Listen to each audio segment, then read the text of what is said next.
Yang ingin saya katakan kepada Anda, saya tidak pernah meningkat sejak itu sampai sekarang. Karena yang disebut peningkatan yang Anda maksud adalah peningkatan materialisme.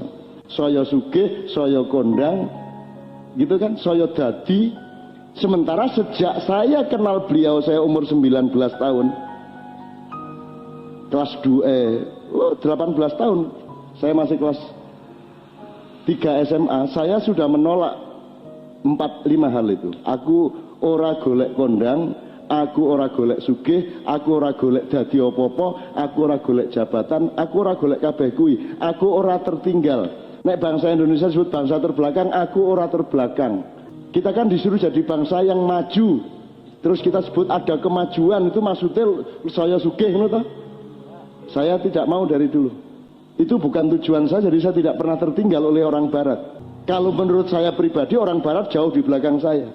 Saya tidak taat kepada semua dunia materialisme. Aku tidak taat kepada dokter, aku tidak taat kepada, aku diikat oleh hukum, aku mau taat hukum. Bilang sama ahli-ahli hukum dan perangkat-perangkat hukum Indonesia bahwa saya tidak mau taat hukum Indonesia. Kenapa? Karena yakadu zaitu hayudi walau tamsa sunar. Kowe nggawe aturan pora, aku tetep dadi wong apik arep ngopo kowe. Ora arep nyolong, ora arep ngelanggar apa-apa. Ning ora mergo kok kongkon. Nek kowe aku kan pelajari hukum tersinggung aku. Wong isine mung barang siapa, mengarani aku meneh. Aku ora barang siapa mencuri, barang siapa mengambil. Wingi iki aku karo Mas Toto itu sama Kiai Kanjeng ke Mamuju naik pesawat 1 jam sebelum mendarat sudah takjil maghrib tiba. Lion Air tidak menyediakan atau air apalagi jajan, dan mereka kayaknya tidak ingat bahwa ini bulan puasa. Jadi ketika duri malah ada pengumuman, barang siapa mengambil pelampung akan mendapatkan hukuman. Loh, iki kira ngekei takjil malah ngarani arep mangan pelampung gila. Lah ngono ta perasaane ning pesawat ki, dadi guyu kabeh Kiai Kanjeng asu. Wis ora takjilan malah dianggap arep ngrikiti pelampung. Jadi itu benturan antara gelombang kedua dengan gelombang pertama. Nah, Anda teman-teman sekalian, saya sarankan mulai malam hari ini Anda dikuasai oleh gelombang pertama, betul enggak? Dikuasai oleh materialisme, dikuasai oleh undang-undang negara, dikuasai oleh macam-macam yang mereka jalankan secara tidak jujur. Tapi saya ingin nyatakan kepada Anda tidak boleh tertekan oleh gelombang pertama. Ojo gelem digawe sedih, ojo gelem digawe stres, ojo gelem digawe bingung. Kowe kudu madeg, kowe kudu ucul saka kebingungan kowe. Kowe kudu mengelak, kowe kudu ngatasi. Karena kamu adalah manusia gelombang kedua yang mencari gelombang ketiga.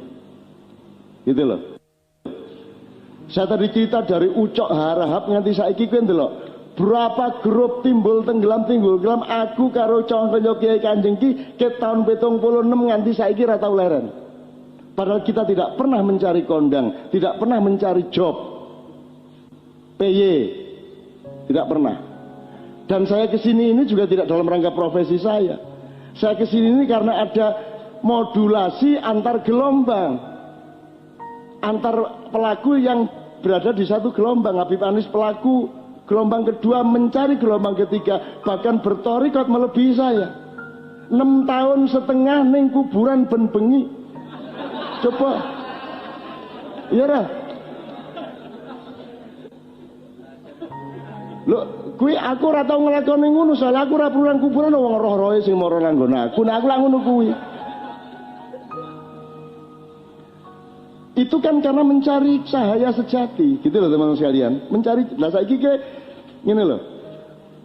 Sego itu cahaya, kerak cahaya. Ning maknane sego kuwi gelombang cahaya. Ning barokah sego kuwi cahaya sejati, ngerti ya? Kowe duwe duit 1.000 rupiah, 5.000 rupiah, 10 rupiah. Duitnya itu kerak materialisme yang tidak bermutu. Tapi begitu kamu menggunakan uang itu untuk sesuatu yang baik, dia menjadi gelombang kedua. Begitu dia membarokai kiri kananmu, anakmu, istrimu, dan tetangga-tetangga, maka dia menjadi gelombang ketiga. Jadi tidak menolak materialisme, tidak. Saya tidak menolak Indonesia. Tapi jangan Indonesia menyuruh saya untuk memaknai hidup ini seperti bagaimana kamu memaknai. Saya datang ke pengajian bukan karena saya ustadz. Saya tidak memaknai diri saya sebagai ustadz. Apa ustadz ki? Dolek ono ning Quran kata ustadz nih ono. Kok saiki ustadz itu dadi profesi sing dijunjung-junjung tinggi. Njur kudu duwe jargon jamaah. Apa kuwi? Itu peristiwa gelombang agama spiritual atau peristiwa materialisme dan kapitalisme? Kalau Anda nonton TV, ya saya tidak akan, ya sudah lama saya bertahun-tahun diminta untuk membintangi pemimpin harus bejo. Kita 3 tahun saya tolak terus, akhirnya minta Mbak Novia juga menolak, akhirnya ke Pak Mahfud. Aku ya anakku nesu langsung, sing SMP kelas 1. Itu yang ayah mau jadi bintang iklan. Iya. Kalau sampai terjadi ayah yang ngomong pemimpin harus bejo, kita nggak usah ngomong seumur hidup. Menunggu ya anakku nesu, pemimpin kok harus bejo, dia ngomong nu. Pemimpin itu harus tanggung jawab kok bejo. Lo bejo itu maksudnya bersih, apa? Jujur, prasojo, prasojo. Kui sing mesake kan kata bejo dewe. Bejo itu kan laki, beruntung. Ternyata maksudnya dudu beruntung. Lak nesu ta kuwi sing jenenge nek kowe dadi bejo, kan nesu ta asem tak pikir aku sing dimaksud ternyata ora ya jujur, sportif.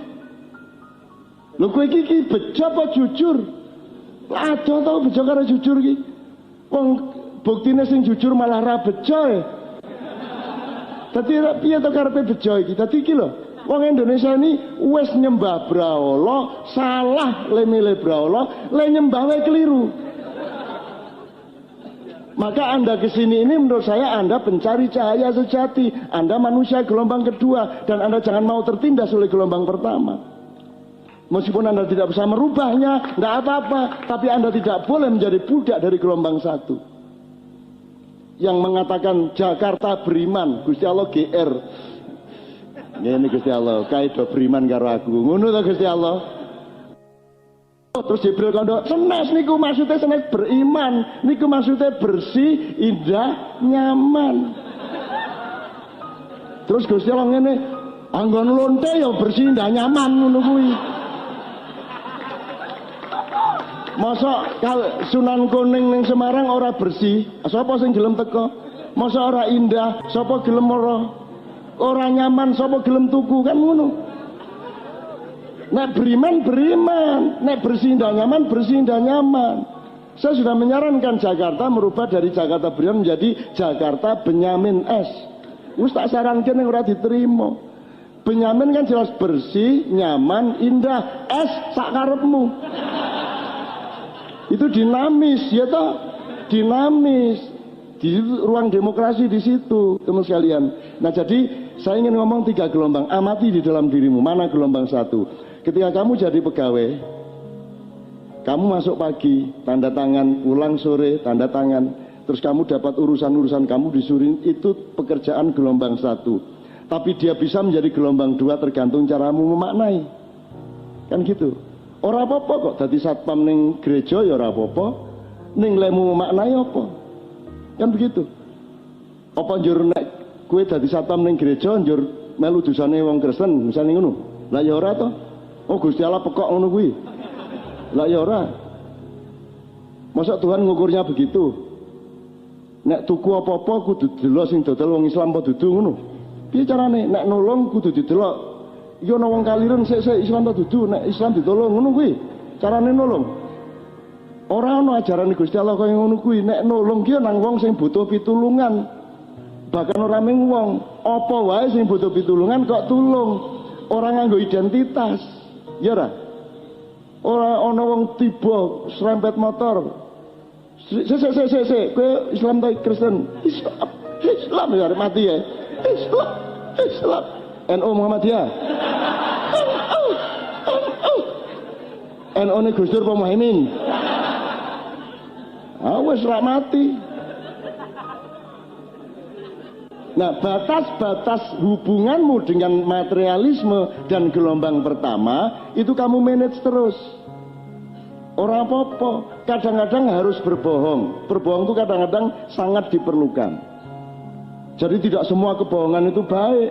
Tidak baik. Kadang-kadang kebohongan itu wajib. Lho piye gue iki? Nek kancamu misale kancamu lara ning rumah sakit, menurut dokter mau wah niki pun angel niki Mas, niki ketoke mengrong-rong sasi niki cari dokter. Terus kowe saking jujure piye apa ya lumayan sih rong sasi kok ya.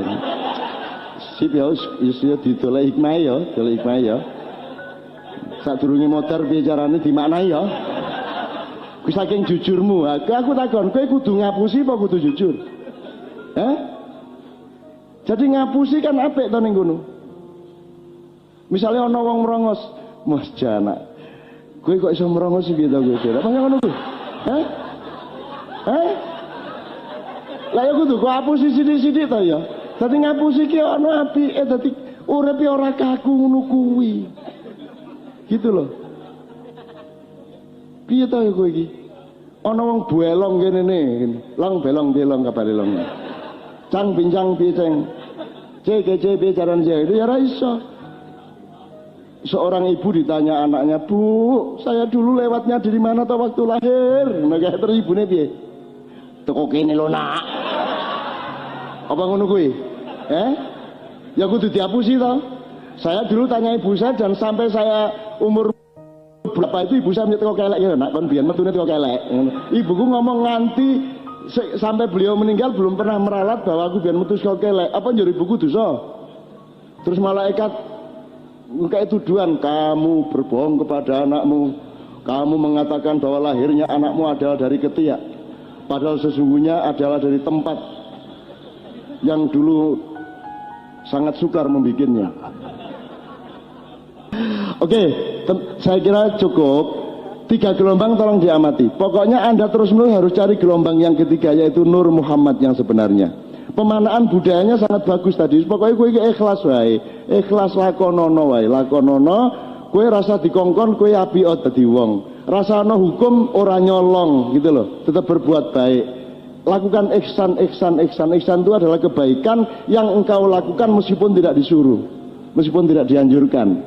Itu ya. Oke, saya kembalikan kepada Habib Anis. Mudah-mudahan Anda mengetahui 3 gelombang itu dalam diri Anda, sehingga tiap hari Anda bermain silat untuk tidak membiarkan dirimu diperbudak oleh gelombang pertama, karena Anda adalah pelaku gelombang kedua yang mencari gelombang yang ketiga, yaitu cahaya yang sejati. Monggo.